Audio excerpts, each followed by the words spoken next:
How to never waste money on lipstick again. In this video, I'm going to share with you a way that you can transform a lipstick that doesn't suit you into a lipstick that you absolutely love. The first tip I'm going to share with you is when you've purchased a lipstick and perhaps you just feel it looks a little bit too light on you, a bit too insipid, or it just blends too much into your complexion.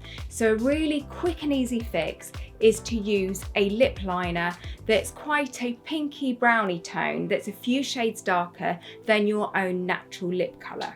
So I'm using this lip liner here, and if you want to find out more about it, I'll put the link somewhere above or below. And you're just going to line your lips, first of all. And then you're going to fill your lips with a liner. And what this is going to do is just going to add more depth of colour to your lip.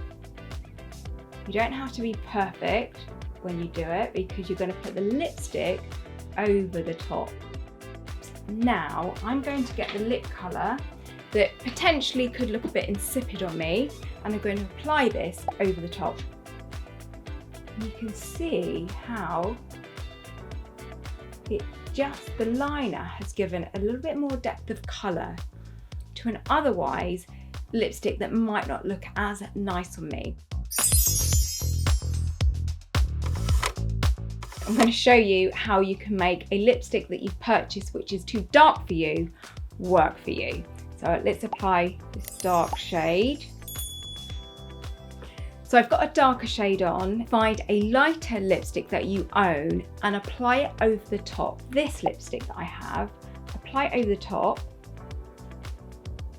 And all it's doing, it's just giving it subduing it a little bit and giving it a softer look on my skin tone.